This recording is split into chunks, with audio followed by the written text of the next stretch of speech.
this is JL. I'm back with part three of the virtual classroom assignment, Race and Racism, Understanding Impact and Response. So for part three, this is the personal reflection and sharing. I'm drawing from Bada's personal narratives and contemporary psychological research. This is the individual reflection. When I think about my own experiences or the racism I'm seeing around me, racism can be very exhausting. Um, and I say this because we see people getting treated unfairly, but like as I was speaking about in part two with the colorblind ideology, it gets brushed under the rug because it's not upfront and blatantly in your face that someone's being racist to you. Um, it's not upfront and blatantly in your face that society is built so that you won't win simply because of this social construct, right? And so it can get tiring because honestly, it makes us seem like we are delusional or we are insane when we talk about the injustice in America and the racism in America, and you have responses like, well, you're not slaves anymore, or you're free, or you're this, but it's deeper than that. And it becomes tiring. One coping strategy I've noticed people use is code switching, where you change how you speak depending on the type of people you're around. And this helps you navigate certain spaces like school or work. Um, but the thing that bothers me about code switching is that you can't fully be yourself, right? 100% of the time. Um, Now, I'm a behavioral technician and I work with kids. Uh, so I do feel as though I can be 100% myself when I'm in the clinic. I'm around my kiddos, my clients. Um, I don't feel like I have to code switch. But when I get to like my summer internships and when I was in DC and I seen all these white people around me, I did feel like I couldn't 100% organically be myself because I wouldn't be understood.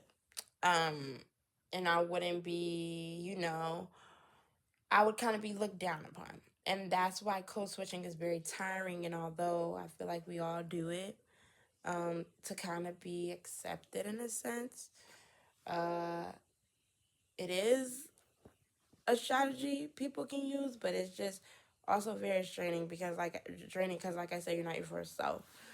And then another strategy that's been helpful is seeking support from friends or family and really talking about it and going to a HBCU.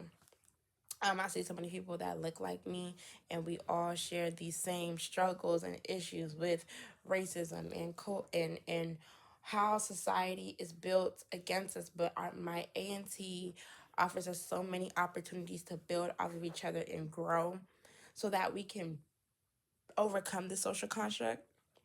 And so I have amazing friends where we have opened up spaces on campus to really talk about these things, the racism, the colorism, the elitism, all of these things that are affecting us as individuals.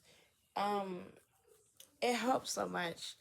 And some people also try to cope by proving themselves to others, which can feel empowering, but it then starts to just leads to perfectionism, and you just burn out.